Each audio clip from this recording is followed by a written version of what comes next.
da agência humana, do ser humano no controle da ação, né?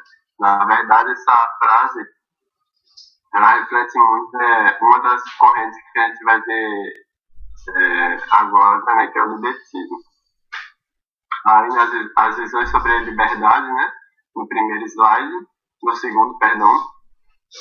Aí, compatibilismo, né, é uma das versões, né, que se tem das correntes sobre a liberdade. E o que ela afirma é o seguinte, um dos pontos, né? Primeiro ponto, determinismo e liberdade são compatíveis. O que é o determinismo? O determinismo é aquilo que todas as nossas ações estão determinadas, ou seja, tudo que acontece simplesmente é uma consequência de eventos anteriores, né? Quem é da área de física, né, sabe muito bem disso, né? A questão da clássica, da física clássica, da gente poder determinar as coisas com precisão, né? Determinar a posição em que o objeto vai estar no tempo T, ou seja, né, obter a equação do movimento daquele objeto, né? Então, basicamente essa é a ideia do determinismo, né? De que, dadas as condições iniciais, você pode obter, com certeza, todos os detalhes, todos os dados futuros sobre aquele objeto. Ou seja, dado nos eventos anteriores, né, tudo já está determinado, não tem outra possibilidade. E o compatibilismo, ele tenta associar isso, né? Como determinismo e liberdade são compatíveis, né? Aparentemente, naturalmente, né? A implicação mais natural é que determinismo não é compatível com liberdade, né? Se tudo está determinado, você não pode escolher nada. E o segundo ponto do compatibilismo, né, que eu coloquei, foi que a ação é condicionada univocamente pelas crenças, desejos, etc., né?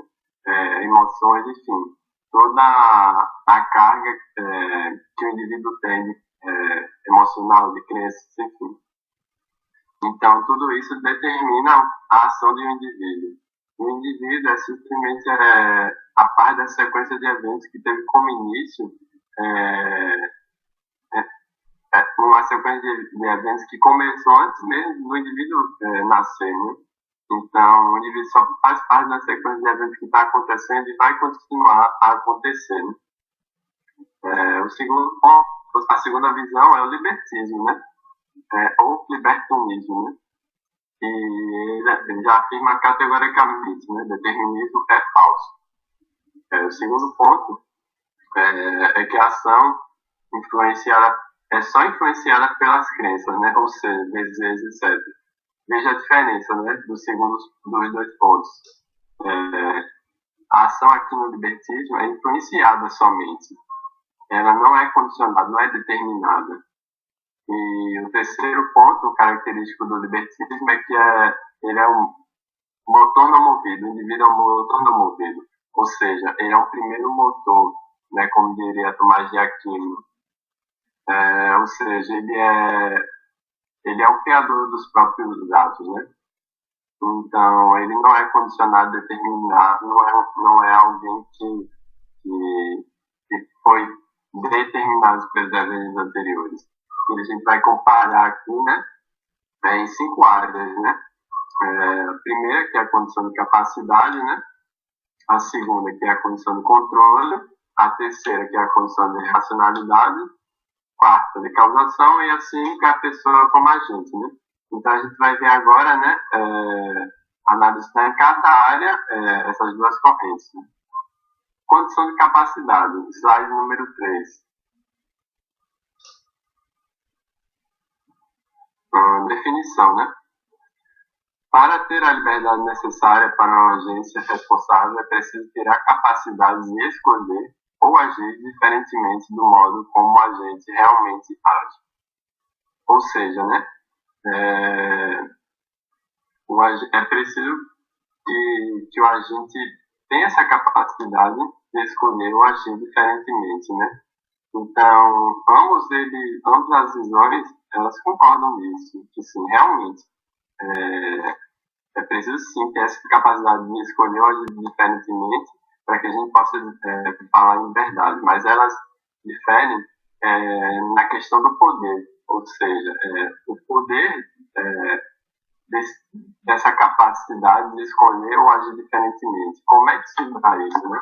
Qual é o processo, né?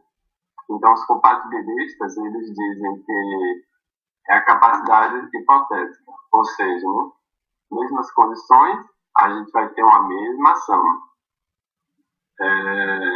Ou seja, dado um conjunto de crenças, dado um conjunto de conjunto emocional do indivíduo, tudo isso vai convergir para que o indivíduo tenha uma certa atitude.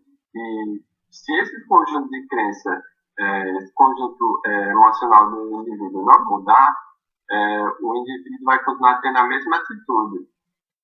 Se ele não tiver um outro desejo, que o desejo de tomar uma outra atitude também faz parte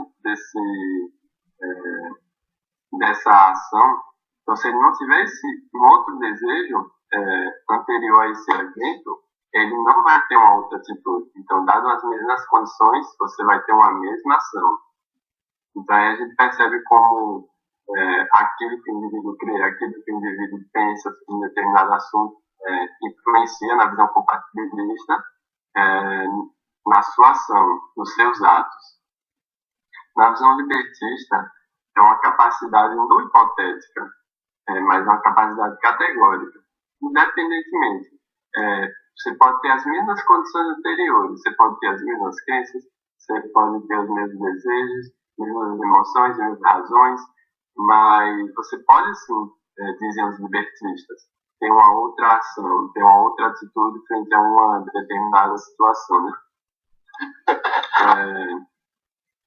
E o ponto fraco, né, vai para os libertistas, né? Porque muitas escolhas, elas realmente parecem determinadas, né? Por exemplo, dado um indivíduo que ele foi educado moralmente de tal forma, para ele roubar ou então cometer um assassinato sem uma razão prévia é impossível. Então os compatibilistas, eles afirmam, poxa, então a gente vê claramente como é que o conjunto de crenças, o conjunto de desejos, vontades interiores, a ação influencia, sim. E enquanto para os libertistas, quando eles falam em capacidade categórica, ou seja, para uma mesma condição, você pode ter uma ação, ou você pode ter outra, o ato do indivíduo parece ser um ato aleatório, ou seja, você não consegue prever. Quando, na verdade, o que acontece é justamente o contrário, né? Você consegue, sim, encontrar uma relação entre o caráter do indivíduo e as suas atitudes, né? Então, esse seria um ponto fraco para os libertistas, né? Que, na verdade, eles contornam, dizendo que os libertistas contornam essa questão, dizendo que, na verdade, ocorre uma influência somente. O nosso conjunto de crenças, ele deseja, assim, todo esse conjunto, ele simplesmente influencia, mas ele não coage as ações. Então, o indivíduo ainda assim está no controle, né? Mas, aparentemente, né, parece que os compatibilistas têm uma certa vantagem nesse ponto. Segunda área de comparação, a primeira área foi condição de capacidade. Ou seja, a capacidade do indivíduo poder agir de uma determinada maneira e agir diferentemente de como ele agiu. Segunda área, agora, condição de controle. Definição, né? O indivíduo no controle do próprio ato. E para os compatibilistas, é a teoria causal que domina. Ou seja, ela afirma que um ato é livre se somente se está sob o próprio controle do agente e está sob o seu controle se somente se o ato for adequadamente motivado pelos estados mentais corretos existentes no agente antes do ato. Então a gente percebe, né, pela visão compatibilista, né, que é simplesmente uma cadeia de eventos, né, uma sequência, um evento levando o outro, né, com relação ao indivíduo no controle do próprio ato. Mas os libertistas, eles dizem não, tem nada a ver. É simplesmente que o indivíduo é um motor não movido, é um primeiro motor, como diria Tomás de Aquino, né? Ou seja, ele cria os seus próprios atos, ele está no controle das suas decisões, né? Independentemente dos eventos anteriores que o levaram a determinado ponto. E o ponto fraco, né, dessa vez, vai para os compatibilistas, porque os agentes, eles são resultados de sequência de eventos, ou seja, é algo sem controle, né? Então você não tem um controle como afirma os compatibilistas, né? Essa sequência de eventos não nos dá um controle, pelo contrário, nos coloca simplesmente como eventos no meio de uma cadeia de eventos. Então, não nos dá o controle necessário para dizermos que temos sim livre-arbítrio. Então, esse é o ponto fraco que vai para os compatibilistas, né? O ponto fraco, talvez, para o libertismo, mas que vai ficar claro, é que a influência, né? A medida dessa influência, né? Como a gente acabou de citar, né? Desse conjunto de crenças, desejos, nasce no indivíduo. Que essa ideia do motor movido acaba causando, né? Mas vai ficar claro agora, quando a gente analisar agora, terceiro ponto, a condição de capacidade. Definição, né? É a exigência de que o agente tenha uma razão pessoal para agir antes que o ato seja considerado uma livre ação. Ou seja, né? O indivíduo tem que ter um motivo racional para agir, né? Caso contrário, aquele ato vai parecer simplesmente um estímulo, um ato aleatório qualquer, sem nenhuma razão. E antes, para a gente começar a analisar, vamos falar de dois tipos de causas, né?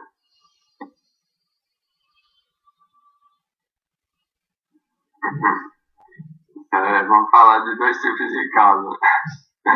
Foi mal, estou gripado, então só tossindo um pouco. Vamos falar de dois tipos de causa. Causa eficiente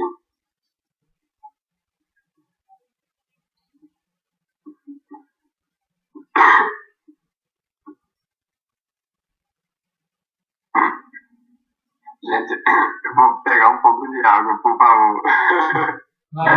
Só um instante.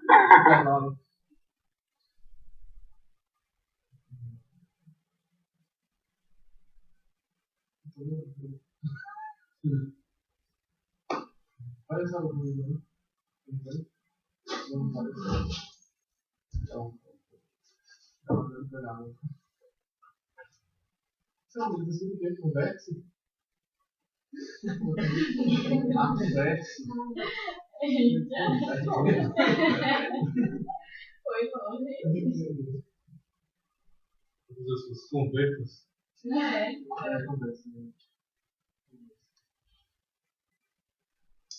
Sim, gente. A família. Ou Tá brincando com a menina? eu não conheci, então quem conhece? Eu também conheci. Não. Eu já conheci. Mas tu pode abrir o balcão? Voltei, gente. A pessoa tá gripada, ainda coloca mais gelada, né? Gostar de sofrer mesmo.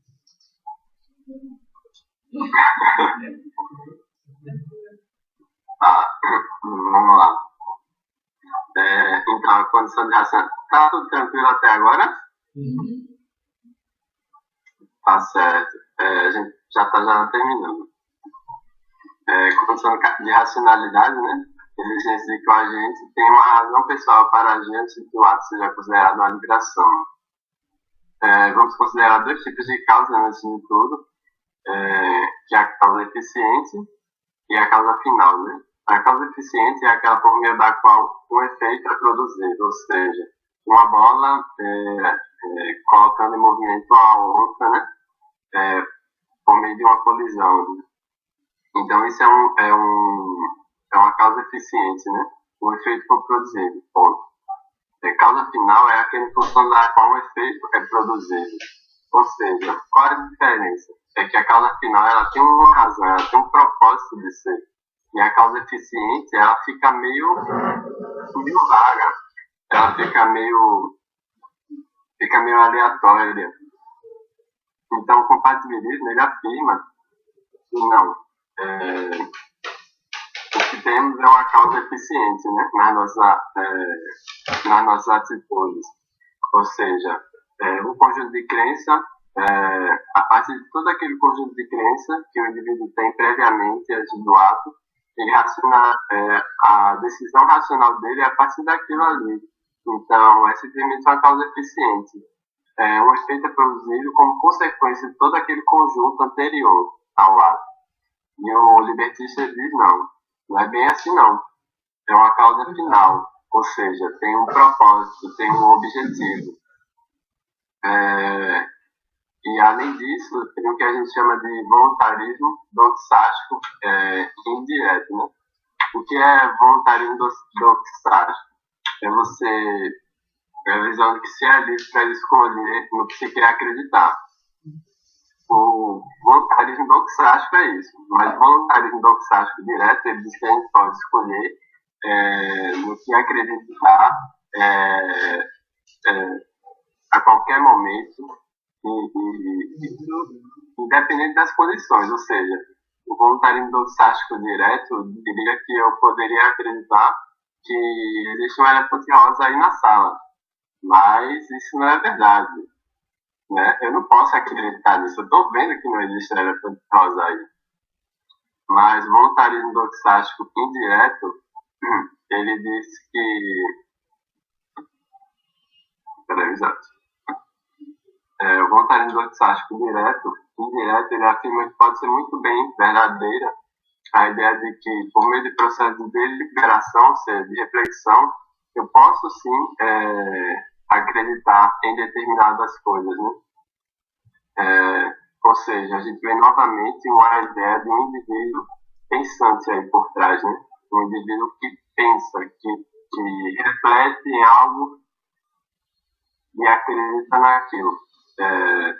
E o compatibilismo não acredita nessa ideia de voluntarismo doxástico direto, porque para ele é simplesmente uma sequência de ações, uma sequência de eventos, né?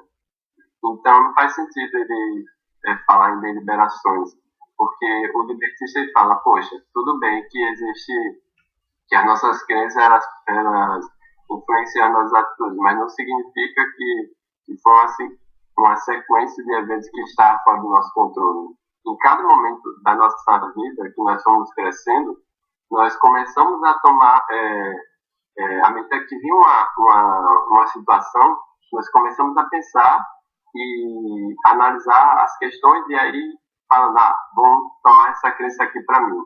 Aí, tal condição emocional começou a influenciar o indivíduo. E tudo isso foi construindo o indivíduo, mas por meio do processo de deliberação.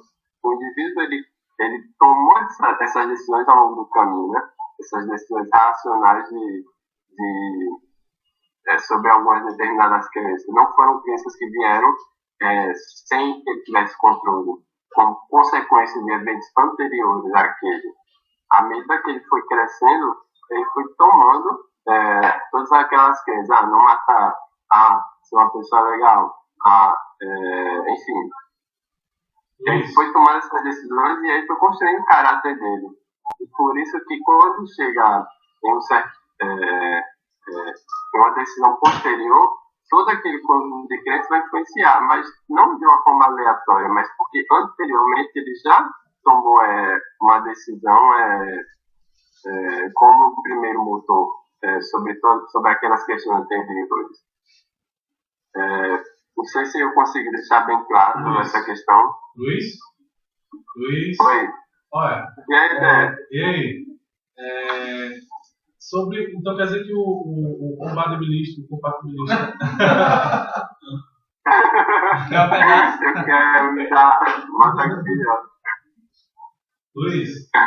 Como é? Diz aí. Quer dizer que o compatibilista ele não tem a capacidade, ele não acredita que o ser humano ele tem a capacidade de racionalmente mudar de opinião em relação à crença? Ele pode mudar de opinião simplesmente como consequência dos atos anteriores dele, entendeu? Tudo é simplesmente uma consequência de eventos anteriores. Então, essa mudança de opinião é simplesmente uma consequência dos eventos anteriores, digamos assim. Então, não é uma consequência de uma ação voluntária, dizer, não, eu preciso repensar tal ponto da minha vida, não. É uma consequência de eventos, de alguém que chega para ele, minha avó, gente. Alguém chega para ele e fala, você precisa mudar isso, ou então algum livro que ele leu, entendeu? Então são eventos. O compatibilista enxerga, por exemplo, uma mudança de opinião, né, como uma sequência de eventos que o leva a um determinado ato. Ficou claro? Ficou. Tá. Dúvidas aí? Dúvidas? Mas,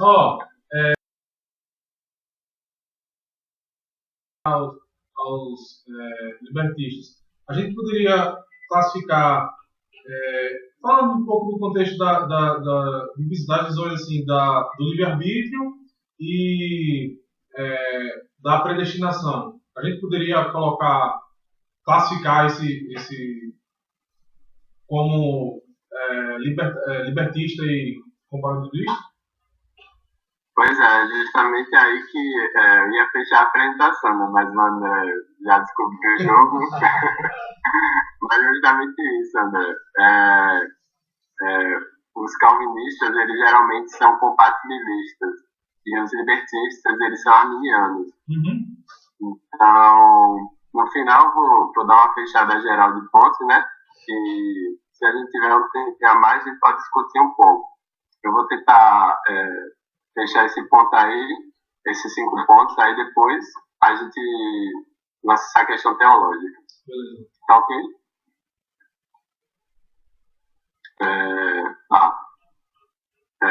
Então é isso, né? Os libertistas afirmam isso e ainda tem um terceiro ponto, né? Na condição de racionalidade, né? Que é a acrasia, né? É a fraqueza de vontade, isto é, não agir de acordo com suas preferências. Os libertistas, eles dizem que existe essa tal coisa de acrasia, da gente querer agir de uma forma e não conseguir agir. Por exemplo, um viciado em drogas que não quer se drogar mais, mas pela força do vício, né, ele acaba fazendo. Então, esse é um ponto fraco para os compatibilistas, porque de fato parece existir realmente tal coisa como a acrasia, mas os compatibilistas, eles não dizem que existe a acrasia, eles dizem não existe, você sempre vai agir de acordo com a sua vontade mais forte. A sua vontade mais forte é que vai predominar. Se você, por mais que você tenha dito que tinha o desejo de não se drogar, você no fundo, a sua vontade mais forte era de fazer isso. Então, os compatibilistas dizem que não existe isso. Mas porque, de fato, parece realmente existir essa tal coisa como a acrasia, né? Parece que realmente a gente muitas vezes faz coisas que não queremos. E o próprio apóstolo Paulo, né?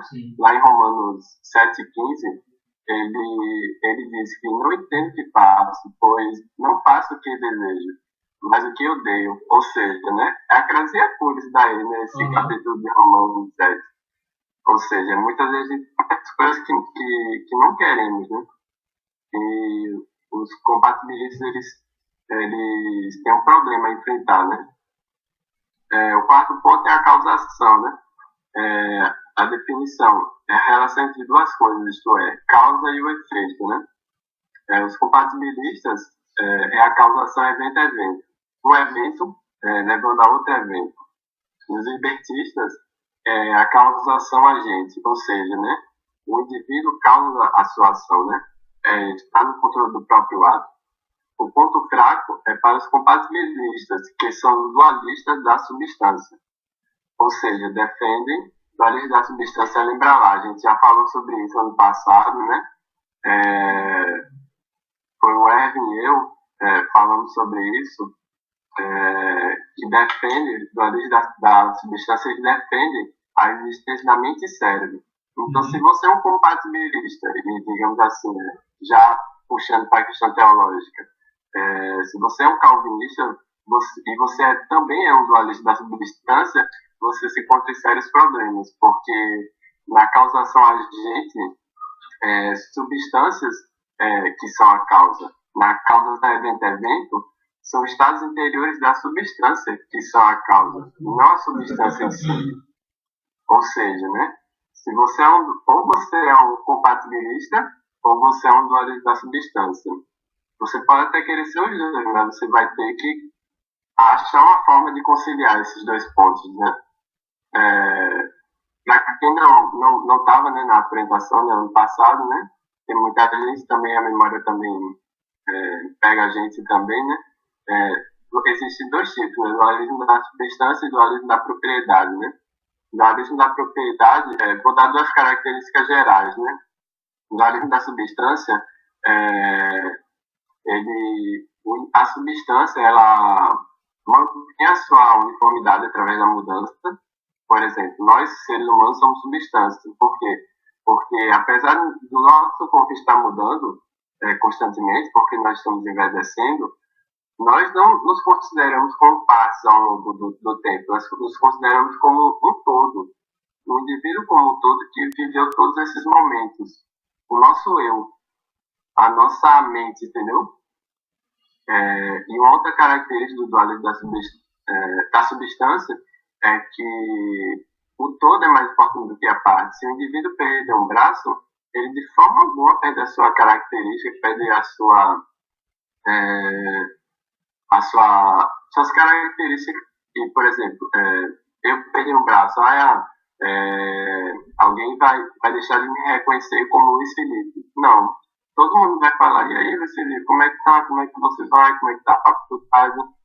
Entendeu? Então, isso não me faz diferente. O que muda é uma propriedade, uma coisa propriedade. Uma coisa propriedade, por exemplo, uma mesa. Se ela perde duas pernas, ela já não é mais uma mesa. Ninguém vai conseguir apoiar mais nada nela. Então, ela não pode ser definida como uma mesa. E ela não mantém a sua uniformidade através da mudança, né? Porque à medida que o tempo vai passando, ela vai perdendo suas partes e você vai precisando trocar. E se você trocou as partes, como é que você vai dizer que a mesa do início é a mesma mesa de agora? Então, essa é a diferença principal entre o dualismo da substância e o dualismo da propriedade. Então, pelo menos, né, eu acho que todo mundo concordou que o dualismo da substância, né, é o que realmente tem mais razão, né? E aí você se encontra um problema para conciliar o compatibilismo com o dualismo da substância, né? E último ponto, né, para fechar, que é bem tranquilo, esse último ponto. É muito dualismo, muita substância, essa não fica aí, pelo amor de Deus. Como é? Repete aí. Você sabe desenhar? Falou defende.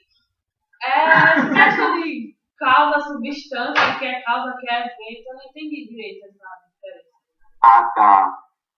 É porque assim, existem duas definições, né? Substância e coisa propriedade, né?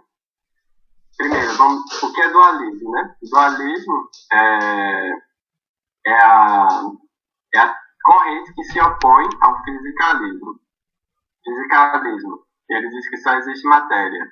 Dualismo, ele diz não existe só matéria. existe matéria e mente, ou seja, existe a parte material, né? Que a gente no final percebeu que é um paralelismo incrível com o que a Bíblia chama de alma, e realmente a gente percebe isso. Então, ano passado, né, a gente analisou várias características, né, e tal, e então existem duas correntes: dualismo, mente e corpo; fisicalismo, só existe corpo. Tá. Supondo que nós somos dualistas, beleza. Dualista da substância. Que é uma substância? Uma substância, ela tem outras características, mas assim, principalmente essas duas. Ou seja, ela mantém a sua uniformidade através da mudança, e o todo é mais importante do que a parte. E nós temos essa característica, né? Nós somos considerados substâncias, porque nós mantemos a nossa uniformidade através da mudança. Ou seja, o eu Luiz Felipe, que viveu há um ano atrás, é o mesmo Luiz Felipe de agora. Eu posso ter mudado fisicamente, eu posso ter mudado eu posso ter me tornado mais impaciente, digamos assim, mas eu continuo sendo o mesmo, né? Eu continuo sendo o mesmo Luiz Felipe que vivenciou aquela experiência. Então, existe um eu que liga todos esses eventos ao longo do tempo, né? Um eu que unifica todos esses eventos. Então, e uma coisa, propriedade, é justamente o contrário, né? Ela não mantém a sua uniformidade através da mudança.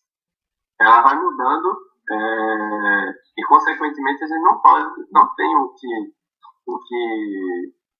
que dizer, apontar em alguma coisa, propriedade que ela realmente é a mesma. Por exemplo, um livro é uma coisa mais comum que a gente vê na biblioteca. Um livro tá novinho, passa os anos, ele perde a capa. Alguém bota lá uma capa mais trouxa do mundo. Aí a gente não pode dizer que o livro inicial é o mesmo livro de agora, entendeu? Apesar dele ter algumas características, mas a gente não vai dizer esse é o mesmo livro.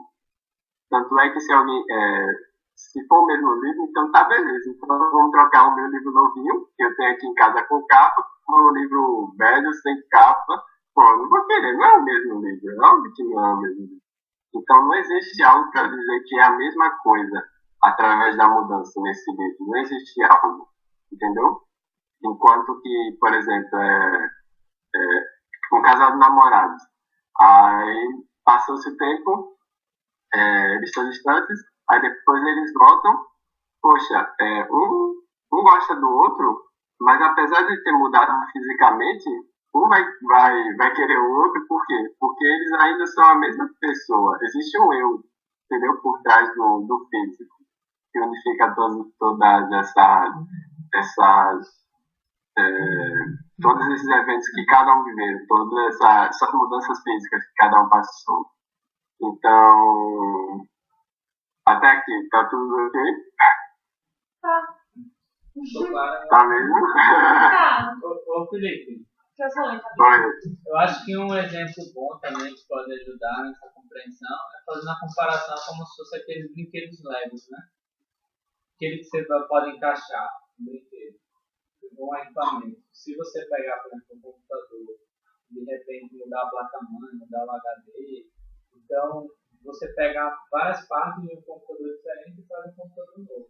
Então é impossível saber que computador era, porque ele agora é uma nova coisa, né? Ele é constituído de várias partes. Aquele bonequinho que é móvel, você pega os cubinhos, aí tira, faz um trem. Você pega, tira, faz um prédio. Então eles não têm a propriedade em si. A propriedade é dada a partir do momento que você combina os elementos. Entendeu? Aí isso é uma coisa. Agora o outro não. Somos nós temos assim a nossa alma. Seria isso que ele está falando de mim. Então, como é que você fez com um braço, bota um implante, a sua essência... Você vai continuar sendo mania. É mesmo uma coisa, por exemplo, você pegar um piloto, pegar uma mesa, como ele falou. Isso aí encaixando, o pé pede outra mesa. Se você arranca, vai ver não é o mesmo. Se o piloto ele não serve para pagar, para escrever, ele vai servir para quê? Ele não é mesmo. Aí, isso quer dizer que ele é uma propriedade. Agora, quando nós somos substâncias, como falou, se perder uma pedra, perder um braço, continua assim. Matéria morta é isso. Você pode combinar ela e transformar ela em outras coisas. Quero mesmo virar uma cadeira, quero uma cadeira virar um boneco. Agora o ser humano não. Mas se você perca vários membros do seu corpo, a sua essência termina. E se você perder a capacidade social? Você? Não, mas aí por esse contexto ainda tem a alma, né? Então é como se você não tivesse mais contato com a interação na Terra. Eu tinha um colega que eu tinha 12 anos. Ele conseguiu. 12 anos, sério. Ele foi muito tempo. Ele continua. Quem conseguiu ele hoje, ele não vai brincar. Aí foi a verdade.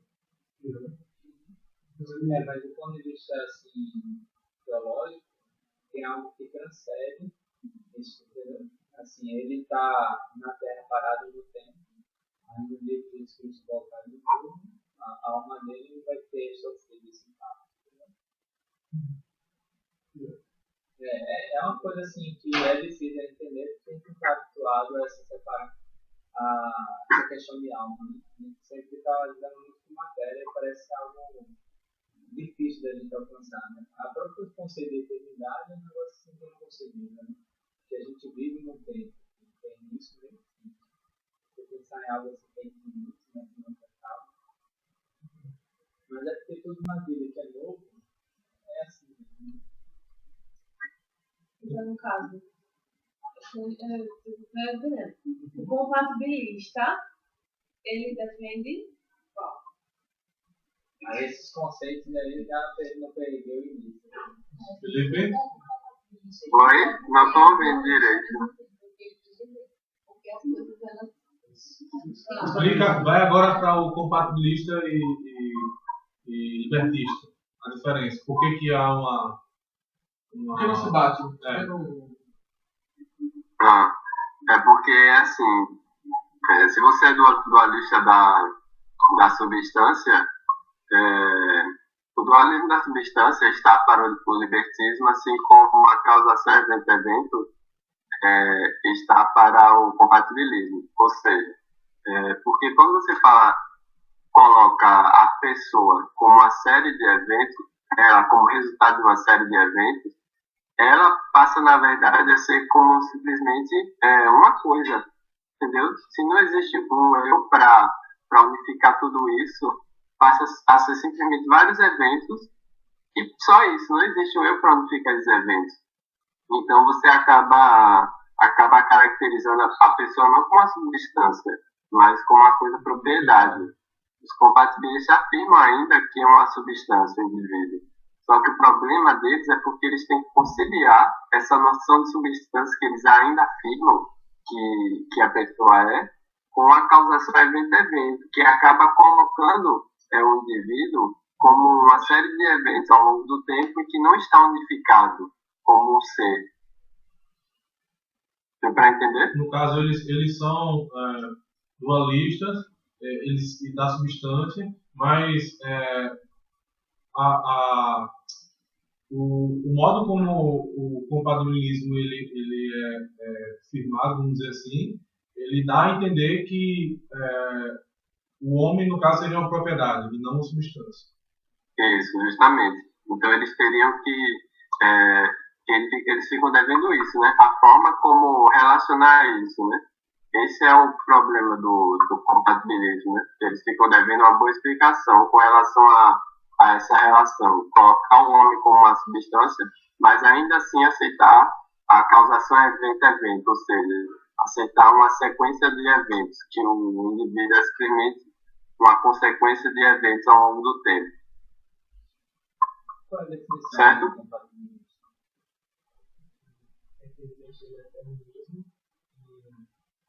A liberdade não seja contraditória.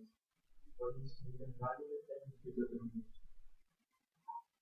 Se determinismo, tipo, a sua vida está determinada aquilo e fechou. Isso que só vai ter liberdade. Mas Determinado Mas é o que eu digo. A liberdade está dentro do determinismo. liberdade sobre Você tem uma atitude aqui, mas tipo, aquilo ali é Não é liberdade. a liberdade que você escolheu. Mas Não, mas já tá determinado. é isso. É o que eles tentam argumentar. Não, o libertista, né? O outro é o libertista, que seria aquele que diz que o determinismo é falso. Ué, não vi nada, mas eu Beleza, entendi. pode continuar. A gente tava tentando entender. Tá, vou prosseguir então, viu? Então, para a gente fechar, o quinto ponto, né, a pessoa como agente, a definição de uma pessoa criadora dos próprios atos. Os compatibilistas, a pessoa, na medida em que ela é um agente, é simplesmente uma série de eventos que uma cadeia causal utiliza em seu caminho para produzir um efeito. Ou seja, ela é simplesmente uma parte dos eventos que acontecem, né? E os libertistas, a pessoa deve ser uma substância. O compatibilista, eles defendem a pessoa como uma substância, como eu acabei de falar, mas a pessoa acaba se tornando uma coisa propriedade, né? Que não mantém a identidade pessoal através da mudança, visto que se torna uma série de eventos. Então, é justamente isso que a gente acabou de discutir aqui, esse quinto ponto. E aí, no próximo slide, né? É o último. É arminianismo versus calvinismo. E aí é a guerra. Vocês estão vendo aí os 5 pontos? Tem os 3 pontos de cada. Wagner, tu pode ler aí para eles? Que eu não sei se está dando para eles lerem. Tá sim. A tela é grande, dá pra ver. Se preocupe não. Tá? Pronto. Então é isso aí. A gente vê que o arminianismo, né? Comparando os primeiros pontos de cada. No arminianismo, Deus está limitado pelas escolhas dos indivíduos. No calvinismo, Deus é soberano. E ponto. Inclusive, de modo indeterminado, tudo quanto vem acontecer. O problema, na minha opinião, do calvinismo, né? É porque eles não querem limitar Deus, então eles acabam colocando Deus como podem de todas as coisas e inclusive sobre as ações dos indivíduos, né? Mas assim, não um problema, mas assim, como o calvinismo o que o calvinismo decidiu na verdade, destacar, né, que foi a soberania de Deus, ao invés do arminianismo, que ele destaca a escolha das criaturas, né? Segundo ponto, a eleição, né, e a predestinação do arminianismo são baseadas no conhecimento que Deus possui sobre aqueles que escolherem livremente se arrepender e acreditar em Cristo. No calvinismo, não. A eleição e a predestinação de Deus são baseadas na presciência, mas não são baseadas na presciência, mas antes na própria vontade soberana do Altíssimo. Então, outra ponto de dificuldade é justamente isso, né? A presciência de Deus, né? A presciência de Deus, eles acabam entendendo como causativa, ou seja, que causa uma ação, naturalmente ela vai acontecer. E, na verdade, essa é justamente uma questão, um dos pontos fracos do libertismo, na questão teológica, porque vamos supor uma pessoa chamada Sônia, que ela em 2077, nesse mesmo dia, nessa mesma hora, ela vai comer no McDonald's e não no Burger King. Então, se Deus sabe que ela vai comer nesse lugar, nesse dia, então aí fica a pergunta, como é que essa pessoa pode ser livre? Né? Mas aí os libertistas, eles geralmente, os arminianos, né, que são libertistas, eles se esquivam disso e se defendem dizendo que a presença de Deus ela não causa ação. Né? Ou seja, o fato de Deus saber não significa que Deus vai intervir naquele ato. Né? E o ponto fraco do calvinismo é o que eu acho que muita gente também sabe, né? É o problema do mal. Porque quando você coloca Deus como soberano, inclusive sobre determinando tudo, você acaba colocando Deus como o autor do pecado, né? Como responsável pelo pecado, pela queda, porque ele determinou também a queda. Então, você tem um problema que o calvinismo enfrenta. Os calvinistas, eles dizem que eles pelo menos os libertinos, eles ainda dão a resposta, mas os calvinistas, eles dizem que é algo que eles não entendem, mas preferem continuar afirmando a soberania de Deus. Então, é justamente esses pontos, né, que mais pegam no calvinismo e arminianismo. Né? E o ponto 3, né? Prossiga. Eu não sei se você já viu esse argumento dos calvinistas de que a teoria do livre-arbítrio ela surgiu de uma heresia. Eu não lembro, é porque eu vi, só que eu vi rápido, eu não lembro. Mas o cara afirma que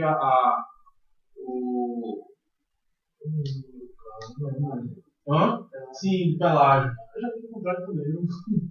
Já viu? Que o Adriano é heresia. Não, sim, não, que o livre-arbítrio que veio de o conceito de livre-arbítrio veio de uma heresia. Essa ganha é verdade. Poção. Não, nunca ouvi, não. Oi? Tá ouvindo, não? Não. Eita. A gente tá fazendo enquete para saber o que cada um crê aqui. Tá ouvindo? Quem é calvinista e quem é arminiano. Pra saber o quê? Quem é calvinista e quem é arminiano. Arminiano, levantei as mãos. Eita!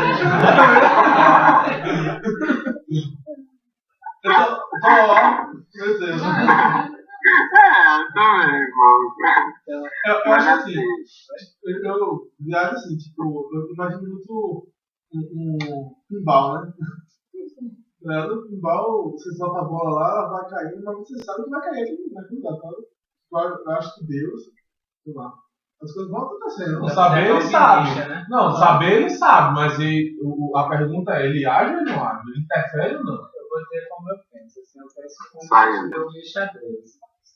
Qual jogo? Um jogo. Alguém já jogou xadrez? É um jogo de xadrez aí. Você não sabe assim o lance do outro.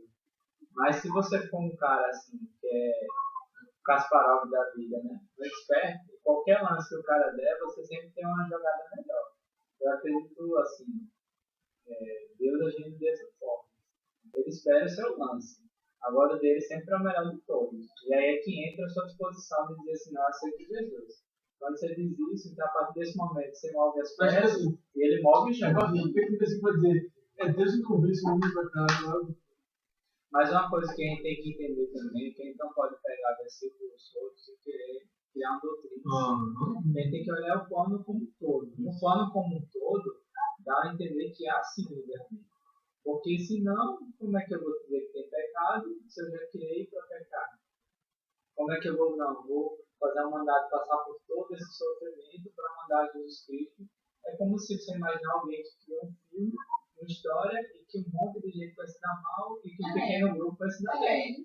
É uma coisa como... É como você imaginar que Deus é um cara, um diretor de um filme. Caso eu dizia assim que nós somos acho dele, nós somos cobaias deles. Entendeu? Mas essa visão é extremamente assim, maldosa, né, meu amigo? Porque a figura que a gente tem de Deus é de Deus criador Pai. Eu acho que nenhum pai ia criar assim 90% da humanidade para se dar mal, que é o que acontece. Mas é isso. A gente sabe que poucos vão ser salvos, mas e 10 para se dar bem. O calvinista vai dizer que nem todos são filhos de Deus, né? Que uns foram criados para esse fim de se perder. Então, mas é isso que eu estou dizendo. É uma visão muito carrasca de Deus. Mas não acertou no meio. Não, mas tá vendo? Eu teria calvinista de acreditar no próximo evento. Então, você já contraria essa ideia. Mas todos conjunto, né? Todos Todo qual? Então, mas se eu criei, eu sou malvado com os outros 90%. Assim, eu tenho que usar 90 para salvar. Mas é isso, a viagem do texto é bom, mas eles vão colocar o homem como imerecido, entendeu?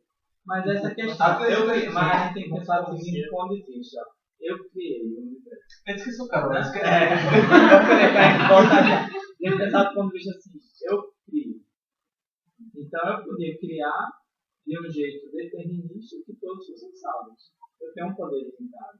Então se eu decidir não fazer isso, é porque eu já queria que os outros não fossem salvos. Tá entendendo? Assim, se o calculista for calculista, ele vai dizer que é possível, né, que as pessoas vivem em a Deus e ele que determina, né, que as pessoas vão viver. Então, se Deus pode fazer isso, que todos venham livremente a ele, Por que não fazer 100%? Entendeu? É um negócio que é inconsistente. Aí, assim, eu acredito que eles argumentem, como ele falou, pela incapacidade, pelo homem ser imerecedor, então ele não eles falam tem que quando esse é tanto que no Piper, né, ele diz assim, já viu um cadáver se levantar e ir para o hospital, cadáver que morreu no acidente, tipo, não tá morto, não tem como agir, entendeu? Se não for Nós podemos falar disso também. Mas não seria Deus que ia ter feito no pecado. Mas aí pronto, eu sempre lembro. Tem uma corrente que vai dizer que o homem tinha um livre-arbítrio no livre-arbítrio. Depois que ele perdeu, que ele morreu, não foi. Aí, a partir desse momento, ele depende da graça de Deus. É isso. Não, mas aí é aquela velha história, assim, eu poderia desde aquele ponto ter feito Adão e Eva se salvar. É que eu ia perguntar. Então, é possível que Deus tenha feito, tipo, no começo era perfeito, era tipo livre-arbítrio. Depois quando caiu, aí mudou. Não, eu acho que não, porque Não, corrente disso. ainda continua conflitante esse pensamento por causa disso, porque se eu pensar dessa forma, como eu tenho poder para tudo, eu poderia sim fazer com que pouco tempo depois aquela parte fosse salva. Você não precisaria ter esperado 5.000 anos para mandar o Espírito. Se eu posso entender, porque se eu já sei assim, que a partir desse ponto ninguém mais consegue ter livre-arbítrio, então tem uma ação rápida em relação a isso. Acho que assim, mas Porque senão seria muitas pessoas, tipo, iriam muitas pessoas perder a salvação por causa da determinação. Sim, porque tipo, eu tenho aqui Adão e Eva. Aí, tipo assim, eu perderam o livre-arbítrio. Então, a partir desse ponto, eu sei com exatidão o que Adão e Eva vai fazer. Né? O primeiro problema, a partir daí, o que acontece é isso. Né? No mundo espiritual, como é que há essa quebra? Eu acho que é uma coisa assim, que é inconsistente. Né? Assim, você vê que o pecado quebra o livre-arbítrio. A gente não conseguiria provar isso. Né? Esse é o primeiro problema da teoria. E o segundo problema da teoria é esse. Porque se a partir daí você tem o determinismo, eu esperei 5 anos para agir. Oi? Eu estou chutando assim, 5.000 anos. Mas será que isso é uma concepção? A minha concepção foi, né? Será que é uma concepção muito gigantesca, muito grande da nossa eternidade que Deus fez? Por que Deus não agiu logo?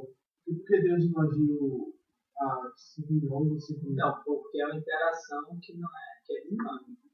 É como um jogo de xadrez. Ele pode demorar 1 minuto se o cara for fraco. Eu posso dar um checkmate nele. Eu posso demorar 5 dias andando. É a interação dinâmica. Então, eu acredito isso, que assim, a humanidade é uma interação dinâmica, e aí a cada nova virada, Deus tem que intervir, mas ele sempre está no controle, entendeu? Esse gosta de fazer a jogada. Oi? Não, Fazendo comparação com o jogo de xadrez, a gente vai ver muito mais diferente. É um do outro. não, mas é porque isso, no plano de Deus não existe perdedor e ganhador. Ele sempre tem a nossa salvação. O que eu digo dele fazer o lance é isso. Assim, você se tornou um viciado. Aí, mas você abriu mão daquilo e se rendeu agora a Jesus Cristo. Mas você é um monte de besteira. Então Deus tem que começar agora a agir para consertar aquele monte de besteira que você fez. Entendeu? Então, assim, você vai agindo e ele vai corrigindo. Na medida também que você permita. Porque o que é que eu penso assim, né? Se ele criou o ser humano e deu essa liberdade a ele, eu acho que assim, no fundo de tudo, ele quer que todo mundo seja feliz. Então Então é isso, não é uma guerra. Ele não está jogando assim para ver quem vai morrer, quem vai ficar salvo. Ele seja bem claro, ele queria que todos fossem salvos. Agora, como tem essa questão da escolha, infelizmente, poucos é que vão ficar por isso. Mas é porque ele já sabe da dureza do coração humano, não é que ele queria que fosse assim. Aí os calvinistas vão argumentar que, como ele falou, o ser humano ele não tem capacidade por si só eles na aprovação total. Não, mas eu acho que é uma confusão. Uma coisa é você ser salvo pela graça de Cristo. Outra coisa é você só decidir por Cristo. São coisas completamente diferentes. Um argumento nega que precisa da graça de Deus. Essa graça pode ser repetida. Sim. E eles acreditam na graça de Deus. Eu acho meio na posição do jogador. Tipo, tá, tô no jogo com Deus. Mas é a mesma coisa que não conversa. Você, a gente tá conversando aqui numa boa. Mas quantas discussões a gente tem que passar levanta, bate na mesa e faz a oi?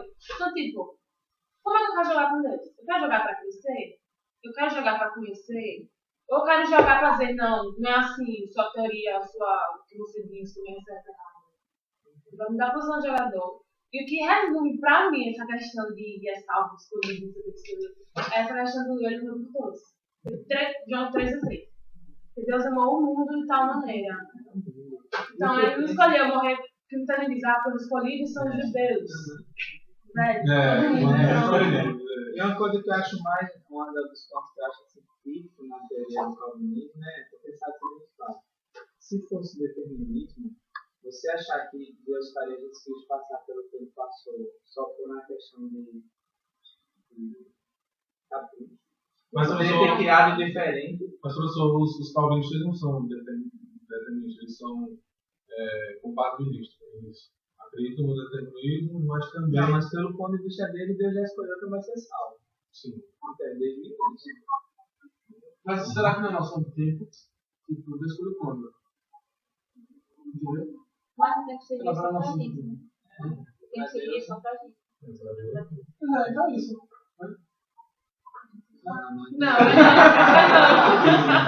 Não, tipo, quando Deus predestinou? Entendeu? A gente divide o tempo. Deus ensinou no passado, no futuro, hoje. Deus determinou, entendeu? Deus determinou. Então, mas eu determinei que alguém ia pro inferno.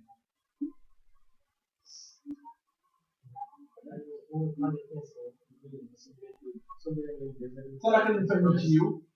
Ele não terminou, ele permitiu. Ele permite. É isso que é consistente. Se ele permitiu, ele permite. Não, mas é isso. Vai dizer que não é que a soberania de Deus ela simplesmente é limitada, mas que Deus seja soberano sobre a sua soberania, de modo que ele mesmo pode, para que os seres humanos tenham escolhas, limitarão. Sem dúvida. Sim. Mas ele não faz isso o tempo todo, porque senão nós seríamos marionetes. Ele diz assim, não, quero beber. Mas não, você não vai se embriagar que vai dar pena aos seus povos. Aí, assim, ninguém conta a acaba. soberania dele. Sim.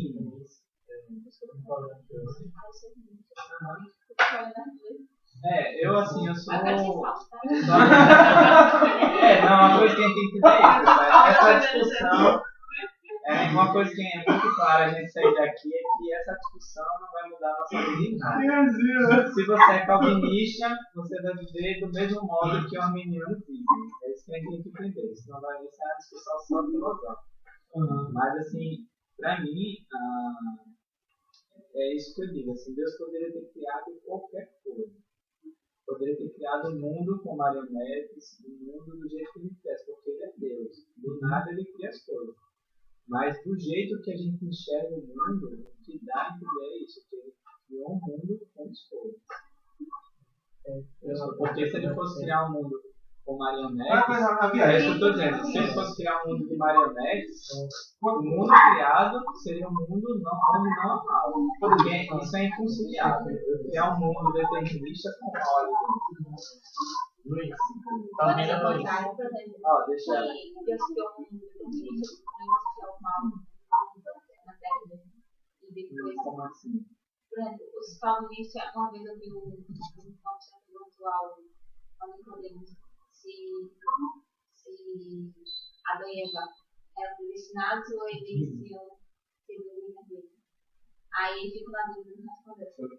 Aí ele vai entender que Deus criou um mundo com livre-arbítrio e depois virou dois calvinistas. Mas aí Aí não é depois relato voltar. bíblico Não, que sim. demarque isso. Sim, mas É uma especulação. considerando assim, nesse ponto de vista, por isso, contar isso para o mundo, que todas as pessoas seriam do jeito que eles não podem, porque senão a mulher não tocaria. Sim. Só uma questão nessa ali, que eu falando, que na igreja de Deus, colocou escolhas no mundo. Aí é até interessante para Luiz ouvir também. E uma vez num trabalho, né, que eu fiz, era assim, para dizer que o determinismo, sendo ele verdadeiro ou não, os seres humanos agem como se ele fosse falso. E a gente vive trabalhando com possibilidades que alguma coisa pode acontecer, outra não. A gente faz planos, a gente prediz algo que a gente pretende fazer no futuro. E até um negócio bem interessante sobre o arrependimento. Se alguém é determinista, na hora de se arrepender, por exemplo, de um assassinato, de certa forma não dá para ele se arrepender por esse ato. De certa forma ele tem que se arrepender por toda a configuração do mundo que fez com que ele cometesse aquele ato. Aí, interessante, né? Que mesmo que o determinismo seja verdadeiro, a gente não vive como se ele fosse verdadeiro. É isso, é o que Jesus falou, né? Quem quiser me acompanhar, negue-se a si mesmo, dia a dia, como seu filho siga, né? Ele falou, você que eu estou livre. Mas tem um momento que ele fala assim, as ovelhas conhecem a voz do Não, mas pastor. é exclusivo. A história, quando você olha de Adão e Eva, Jesus, dá a entender que é algo humano. Entendeu? Porque é isso que eu estou dizendo assim. Jesus é Deus. Veio para a Terra sabendo já de uma história que tem o seu fim. E você seria como um ator na minha cabeça. É um cara assim que está com o André, mas já sabe que vai cair uma torre em cima do amigo dele. Não é assim.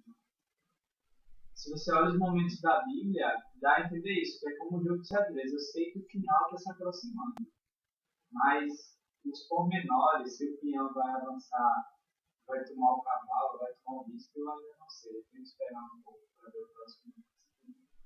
Sobre a questão da depravação total, geralmente não acreditam nisso. Como é que eles podem dizer, por exemplo, eu vi um livro dizendo que se o homem está em depravação total, ele não pode voltar a Deus sozinho. Então seria que Jesus morreria e ficar esperando quem iria seguir? Não, quando o livro teve graça preveniente. Deus concede essa graça para que a pessoa acredite. Mas que não é irresistível. Você pode até existir. Assim Deus fala, né? É como cortejar, né?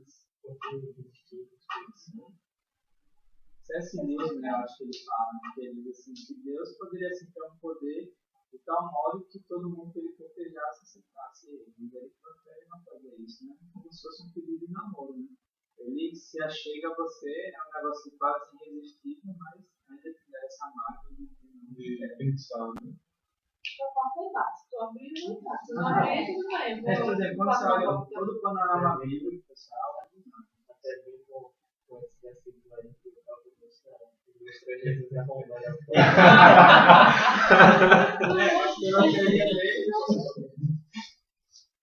mas do meu ponto de vista, o calvinismo, cara, é uma visão extremamente cuidada.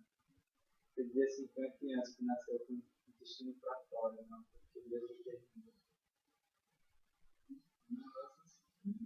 Para mim é complicado.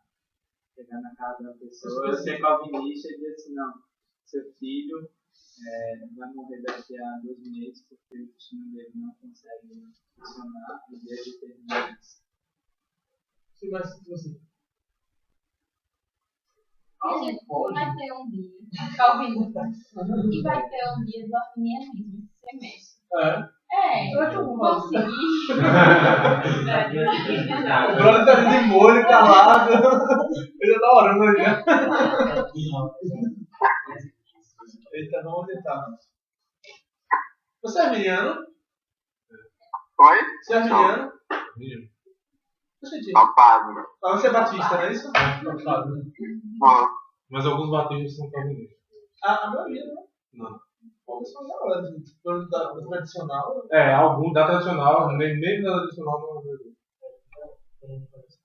É porque uma vez eu fui falar com um pastor lá de Salvador.